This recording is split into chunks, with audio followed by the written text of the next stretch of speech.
मुजफ्फरपुर में नगर निगम और smart city योजना के अंतर्गत चल रही कार्यों की उदासीनता की वजह से फिर एक बार जिले में प्रदूषण का ग्राफ बढ़ गया है। शहर की सड़कों पर धूल उड़ रही है। शहर का कोई भी इलाका इससे अछूता नहीं है। यदि समय रहते इस पर नियंत्रण नहीं किया गया तो यह धूल आने वाले समय में शहरवासियों को गंभीर बीमारियों की चपेट में ला सकता है।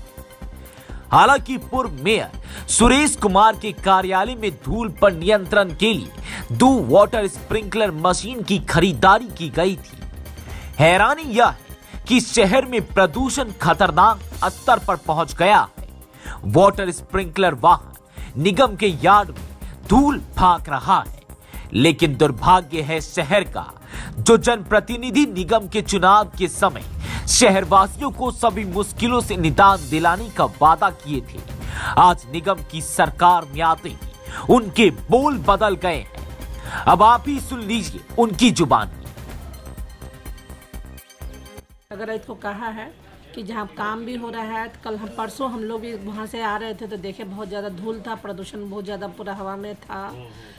तो मैंने नगर आयुक्त को बोला है कि वहाँ पे पानी का छिड़काव जल्द से जल्द वहाँ पे करवाया जाए। दुर्गा पूजा है, इससे आम जन लोगों को बहुत परेशानी हो रही है, किसी को दिक्कत भी नहीं हो। प्रदूषण को रोकने के लिए स्प्रिंकलर मशीन का मंगाया गया था, लेकिन उसका उपयोग नहीं दिख रहा है। उपयोग नहीं दिख रहा था। मैं नगर आयुक्त से पूछती हूँ कि क्यों नहीं उपयोग दिख रहा है, क्या कारण है, उस पर मैं बात कर लेती हूँ। दो कभी निकले नहीं, फिर माननीय आते हैं तब उसको चलाया जाता है, बाकी वो शोभा की वस्तु। सुरेश जी के समय उनकी खरीदारी हुई थी, मुझे यहाँ तक जानकारी मिली है, लेकिन उनके उस मशीन के बारे में मुझे अभी तक पता नहीं है कि कहाँ मशीन रखे गए हैं, किस स्थिति में है। तो उनकी खोज मैं करवाऊँगी। और जहाँ तक रोड के कंक्रीट और कालीकरण की बातें हैं तो इसकी भी निरीक्षण कराया जाएगा कि आखिर रोड जो कालीकरण कराए गए हैं तो उसके मटेरियल कितने दिए गए हैं, जो अलकतरा और गिट्टी और जो उसमें मिला के उसका डस्ट मिला के जो बनाया जाता है। लेकिन मुझे कंप्लेन आया है कि रोड जो बनाए गए हैं वो पानी का छिड़काव नहीं हो रहा। स्मार्ट सिटी का कार्य हो रहा है, जैसे आप देख लीजिए लक्ष्मी चौक से लेकर ये मेरिन ड्राइव सिकंदरपुर तक पूरा एकदम धूलमय हो जाता है। अब इस स्थिति में सिर्फ प्रदूषण ही नहीं, अब लोगों को ना हार्ट का बहुत सारा बीमारी, आप तो खुद डॉक्टर है, तो कैसे इसका निदान किया जाए? मैं तो हमेशा आवाज़ उठाती आई हूँ और पत्र के माध्यम से नगर आयुक्त महोदय को कन्वे भी करती आई हूँ। और ये उनका भी काम है, क्योंकि वो UPSC Bihar public service commission से आए हुए हैं। उनका भी फ़र्ज़ बनता है, वो भी जनता की सेवा के लिए आए हैं, तो उनका भी फ़र्ज़ बनता है इस पर ध्यान दें। क्योंकि मैं तो लेटर लिखती हूँ और उस पर मैं एक बार नहीं रिमाइंडर भी उनको भेजती हूँ।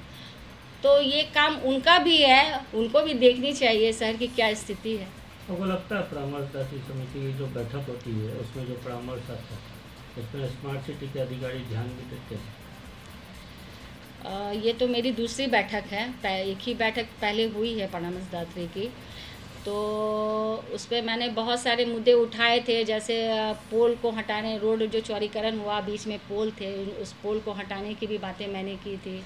और लाइट की बातें की थी, रोड के स्लैब की बातें, बहुत सारे मुद्दों पर मैं बात की थी। तो इस बार जो बैठक होगी तो मैं देखूंगी कि उन्होंने कितने काम किए हैं। वो तो पूरा रिपोर्ट आएगा टेबल पर जब बैठक होगी, तो उस पर मैं देखूंगी तो फिर बातचीत होगी।